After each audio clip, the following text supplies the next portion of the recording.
Hi! Hello! నమస్తే.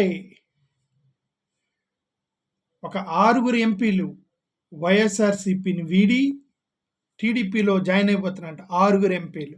6 MPs are going to join in TDP by ditching YSRCP. డిచ్చింగే. నేను ditching అని అంటున్నా. అంటే వైఎస్ఆర్‌సీపీని మోసం చేసి ఒక 6 ఎంపీల వరకు టీడీపీలో చేరొచ్చు అని ఒక పుకారే. అది పుకారే. అది కరెక్ట్ అని మనం చెప్పలేం. ఎందుకంటే మనం కరెక్ట్‌గా వాళ్ళ పేర్లు మనం మాట్లాడకూడదు. ఎందుకంటే ఒకవేళ ఇది అబద్ధం న్యూస్ అయితే వాళ్ళని అవమానించినట్టయితే. అందుకని నేను వాళ్ళ పేర్లు చెప్పట్లే. దీంట్లో ఆర్టికల్‌లో రాశారు. వాళ్ళు 6 పేర్లు రాశారు. అంటే 4 పేర్లు ఒక ఇద్దరని రాశారు. బట్ నేను చదవట్లేదు ఆ పేర్లు. ఎందుకంటే ఒకవేళ ఇది అబద్ధం అనుకోండి పాపం వాళ్ళని మనం అవమానించినట్టయితే. బట్ ఇది ఒక జీ న్యూస్ ఇండియాలో ఒక ఆర్టికల్ రాశారు. అతని ప్రకారం ఒక దళిత ఎంపీ, రాజ్యసభ ఎంపీ, ఒక బీసీ రాజ్యసభ ఎంపీగా ఎన్నికైపోయిన ఒక బీసీ నాయకుడు, ఒక ముస్లిం ఎంపీ, ఒక గుంటూరు జిల్లాకు సంబంధించిన ఒక ఎంపీ పేరు రాసి ఇంకొక ఇద్దరు. ఈ 6 టీడీపీలు వైఎస్ఆర్‌సీపీకి రిజైన్ చేస్తారట. రిజైన్ చేసి దెన్ టీడీపీలో జాయిన్ అవుతారట. వైఎస్ఆర్‌సీపీలో రిజైన్ చేయగానే అవి పోస్టులు ఖాళీ అవుతాయి. ఆ ఎంపీ పోస్టులు ఖాళీ అవ్వగానే బై ఎలక్షన్కి వెళ్తుంది. బై ఎలక్షన్కి వెళ్ళినప్పుడు అప్పుడు టీడీపీలో జాయిన్ అవుతారు వీళ్ళు. వాళ్ళ ఎమ్మెల్యేలు మళ్ళీ వీళ్ళని గెలిపిస్తారని డీల్తో. ప్లస్ అదే 70 కోట్లు, 80 కోట్లు, 100 కోట్లు అన్నారు కదా మొన్న. ఈ డీల్తో పాటు వాళ్ళు అక్కడికి వెళ్తారు అని చెప్పి ఇతను ఆర్టికల్ రాసిన ప్రకారం. ఓకే, ఆ అవకాశం అంటే అట్లని పబ్లిక్ టాక్ లేకుండా వీళ్ళు రాయరు. ఏదో ఒక నిప్పు లేకుండా పొగ అనేది రాదని ఉండేది కదా, అతను రాయరు అనమాట. సరే, ఏదేమైనా సరే ఇది ఒక పెద్ద ప్రజాస్వామ్య టెర్రరిజంతో సమానం. ఎస్, టెర్రరిజం అని అంటున్నా. ఎందుకంటే టెర్రరిజం అంటే ఏముంది? ఒక పబ్లిక్ అమాయకులైన ప్రజల మీదకి బాంబులు వేసాడు అనుకోండి, అదే టెర్రరిజం అంటారు. పాపం వాళ్ళు ఎవరు తెలియదు, అమాయకమైన ప్రజలు.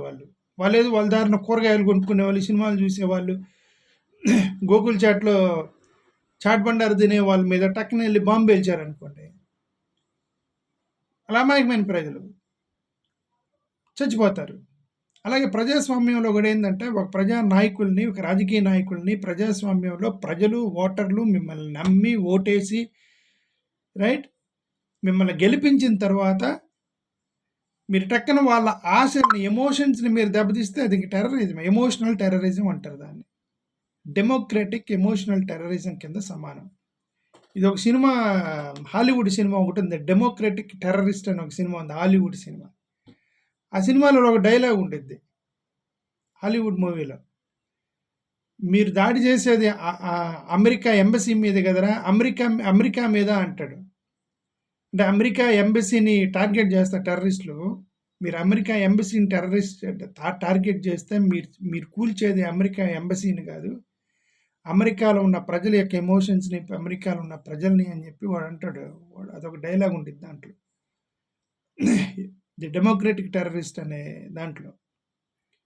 అలాగే ఇప్పుడు వైఎస్ఆర్‌సీపీ జగన్మోహన్ రెడ్డిని డౌన్ చేయాలి, వైఎస్ఆర్‌సీపీని డౌన్ చేయాలని మీరు వైఎస్ఆర్‌సీపీ మీద దాడి చేస్తే, వైఎస్ఆర్‌సీపీ పార్టీని డౌన్ చేయాలని ట్రై చేస్తే అక్కడ డౌన్ అయ్యేది వైఎస్ఆర్‌సీపీ పార్టీ కాదు, వైఎస్ఆర్‌సీపీ నమ్ముకొని ఉన్న 2 కోట్ల మంది ఓటర్లు, రైట్, 20-30 లక్షల మంది కార్యకర్తలు, ఆ యొక్క పార్టీని నమ్ముకొని ఉన్నటువంటి అనేక మంది నాయకులు, వీళ్ళందరూ ఆశల్ని, అడియాశల్ని మీరు ఆ ఎమోషన్స్ని బాంబెట్టి పేల్చినట్టు సమానం. So it becomes an democratic terrorism అని అందుకే ప్రజాస్వామ్య కూనీ చేయటం అంటారు దీన్ని. సో దయచేసి అది చేయకండి. ఇక మనం ఎంత చెప్పినా సరే వెనక ఒక పెద్ద ప్లానింగ్ జరుగుతుంది. ప్రతి టెర్రరిస్ట్ అటాక్ వెనక ఒక టెర్రరిస్ట్ నాయకుడు ఉంటాడు. ప్రతి టెర్రరిస్ట్ అటాక్ వెనక అక్కడ అమెరికాలో కూల్చిన 2 ట్విన్ టవర్స్ కూల్చారు కదా, దానికి కూడా ఎవడో ఉంటాడు, ఏదో సంస్థ పేరు చెప్తారు, ఐఎస్ఐఎస్ఐ అనేది సంస్థ పేరు చెప్తారు. అట్లాగా సంస్థలే ఉంటాయి వెనక. సో ఏదైనా సరే ఒక ప్లాన్ ప్రకారం జరుగుతాయి అవన్నీ. Without purpose they will not do that. అలాగే ఇప్పుడు ఈ ప్రజాస్వామ్యం ఎమోషనల్ టెర్రరిజం చేసిన, ఎమోషనల్ బ్లాక్మెయిల్ చేసిన, ఓటర్స్ని డీచ్ చేసిన, ఓటర్స్ని మోసం చేసినా సరే దీని వెనక కూడా ఒక ప్రణాళిక ఉండిద్ది, ఒక ప్లాన్ ఉండిద్ది. ఆ ప్లాన్ చేసేటువంటి సంస్థలు ఉంటాయి. ఓకే, వ్యక్తులు సంస్థలు ఉంటారు. వీళ్ళు ఒకటే ఆలోచిస్తారు ఏంటంటే ఆ పర్టికులర్ పరిస్థితుల్లో మన ఏమి అచీవ్ అవుతున్నామా అని ఆలోచిస్తారే తప్ప దీనివల్ల ఎంతమంది ప్రజలు ఇబ్బంది పడతారు, ఎంతమంది ప్రజలు ఎమోషన్స్ దెబ్బతింటాయి అవన్నీ ఆలోచించరు. ఇప్పుడు ఈ ఎంపీలు మొత్తాన్ని తీసుకెళ్ళి టీడీపీలో జాయిన్ చేస్తారు. బాధపడేది ఎవరు? వైఎస్ఆర్సీపీకి ఓటేసిన వాళ్ళు, వైఎస్ఆర్సీపీ కార్యకర్తలు, వైఎస్ఆర్సీపీ నమ్ముకున్నటువంటి నాయకులు, వైఎస్ఆర్సీపీకి సంబంధించిన వాళ్ళు బాధపడితే మాకేంటి అని అవతల వాళ్ళు అనుకుంటారు. బట్ వాళ్ళు కూడా ఆంధ్రప్రదేశ్లో భాగమేగా. వాళ్ళు కూడా వాళ్ళు ప్రభుత్వంలో ఉన్నప్పుడు ప్రజలను మొత్తం కాపాడాలి కదా. ప్రజల మొత్తానికి నాయకులు కదా మీరు. ఒక ముఖ్యమంత్రి చంద్రబాబు నాయుడు గారు ఉన్నారు, is the chief minister for entire state.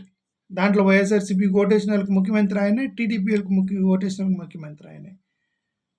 When is the chief minister for both the entire people. వాళ్ళలో నేను ఈ పని చేస్తే ఒక సెక్షన్ ఆఫ్ పీపుల్ హట్ అవుతారు, అపోజిషన్లో ఉన్నటువంటి వైఎస్ఆర్సీపీ కార్యకర్తలు హట్ అవుతారు, వైఎస్ఆర్సీపీ వాళ్ళు హట్ అవుతారు అనేది వాళ్ళు ఆలోచించరు. ఆ పర్టికులర్ ట్రాన్సాక్షన్లో మాకెంత గెయిన్ వస్తుందా, మాకెంత లాభం వస్తుందో వరకే ఆలోచిస్తారు తప్ప ఇదంతా చూడరు వీళ్ళంతా. ఓకే, అన్ఫార్చునేట్లీ ఇట్లాంటివి వచ్చిన ప్రతిసారి అత్యధికంగా హైలైట్ అయ్యేది ఒక దళిత నాయకుడు హైలైట్ అవుతారు. అక్కడ ఓటుకు నోటు కేసులో స్టీఫెన్ అనే అతన్ని బాగా హైలైట్ చేశారు. స్టీఫెన్ అనే అతన్ని ఓటుకు నోటు కేసులో ఆ తర్వాత 23 మంది ఎమ్మెల్యేలు వెళ్ళినప్పుడు దాంట్లో కొంతమంది దళితులనే ఎక్కువగా టార్గెట్ చేశారు. 23 మంది ఎమ్మెల్యేలు కొన్నప్పుడు.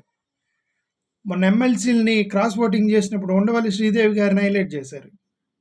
ఇది ఇప్పుడు ఈ రాసినటువంటి ఆర్టికల్లో ప్లస్ వస్తున్న రూమర్లో కూడా ఒక దళిత ఎంపీ గురించి ఎక్కువగా చర్చ జరుగుతుంది. అంటే ఎటు చూసినా సరే ఒక దళిత నాయకుడిని ముందు పెడుతున్నారు.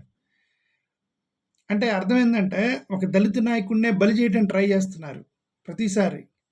కాబట్టి దళిత నాయకులే జాగ్రత్తగా ఉండాలి మీరు. ఇప్పుడు మన ఉండవల్లి శ్రీదేవితో పాటు ఒక నలుగురు క్రాస్ ఓటింగ్ చేశారు. బట్ ఉండవల్లి శ్రీదేవినే ఎక్కువగా బలి అయిపోయింది నిజం చెప్పాలంటే. అలాగే ఇప్పుడు ఈ లిస్టులో కూడా ఫస్ట్ పేరు దళితుడి పేరు రాశారు.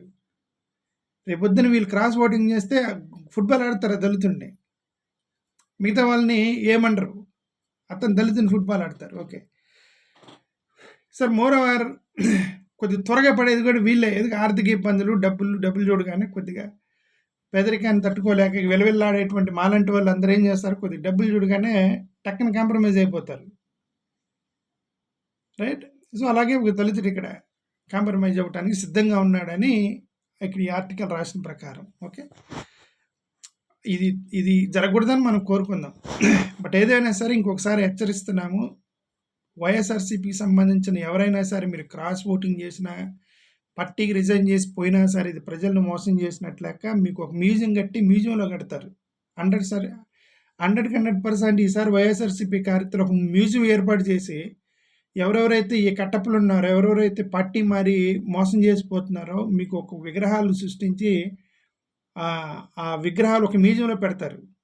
ప్రతిసారి మంచోళ్ళ విగ్రహాలే పెట్టాల్సిన అవసరం లేదు, కట్టప్పల విగ్రహాలు కూడా పెట్టాల్సి వచ్చింది. కట్టప్పల విగ్రహాలు కూడా పెట్టాలి ఒక్కోసారి. రైట్. ఇళ్ళలో ఒక్కరు కూడా పోకూడదని మనం కోరుకుందాం. Thank you.